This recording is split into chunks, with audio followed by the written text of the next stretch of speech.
Welcome to the Netherlands. In the Netherlands, we do the strangest things. We get our snacks out of a wall.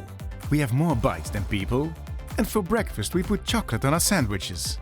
We all wear orange to watch our national football team play or celebrate the King's birthday together. Did you also know that the world's #1 DJs are Dutch? And that our tulips at Keukenhof are visited by more than 1 million people every year? That we can make land out of water and have amazing clouds that inspired many famous painters. You may already be familiar with our distinctive culture. But did you also know that the Netherlands was the first European country connected to the public internet service?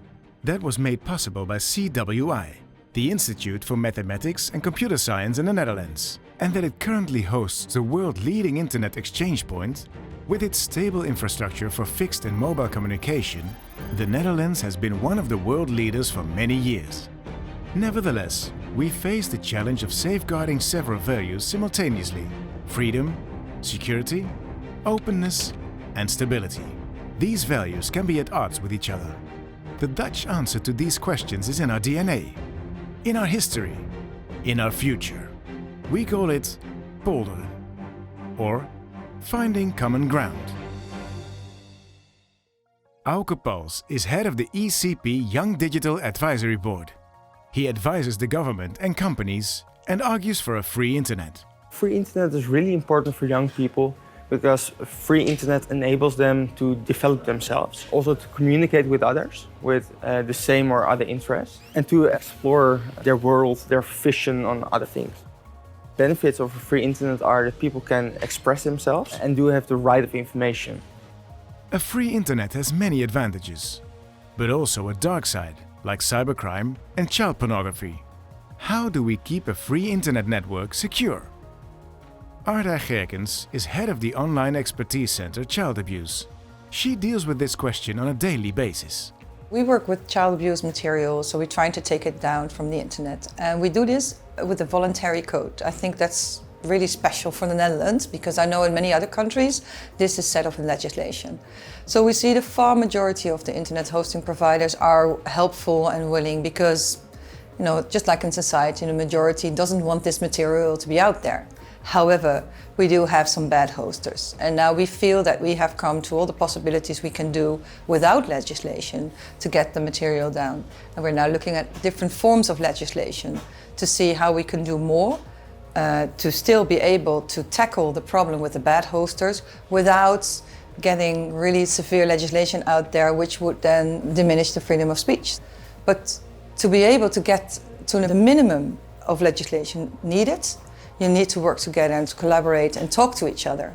How do we protect our freedom of speech in an open internet without limiting our democracy with over-regulation, whilst ensuring that big tech companies don't get access to all our data?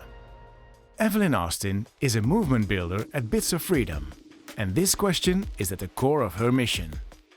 So what we see is that a few big companies dominate our media and communications landscape, and because of that, they wield incredible power over our public debate and over the core of our democracies. So Europe needs to start reining in big tech. We need to reclaim our society's data, and we need to start protecting human rights. We need to start stimulating European tech that's grounded in public values, and we have to start passing regulation that addresses more than just the symptoms of these problems. The digital age has to tackle multiple core online values, like openness, security, and freedom.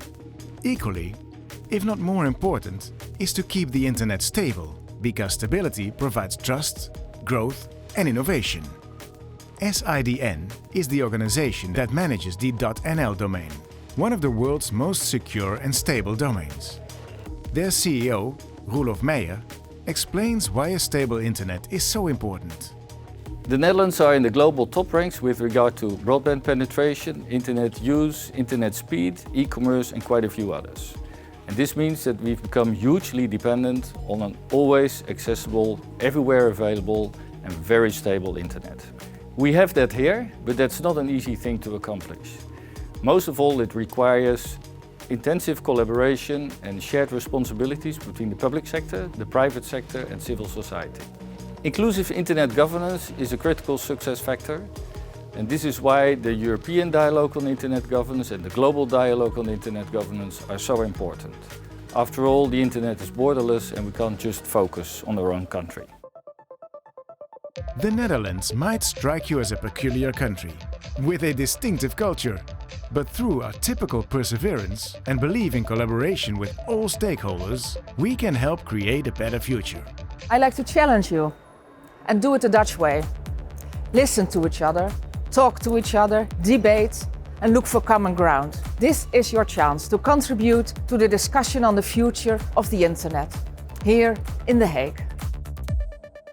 Welcome to EuroDig 2019.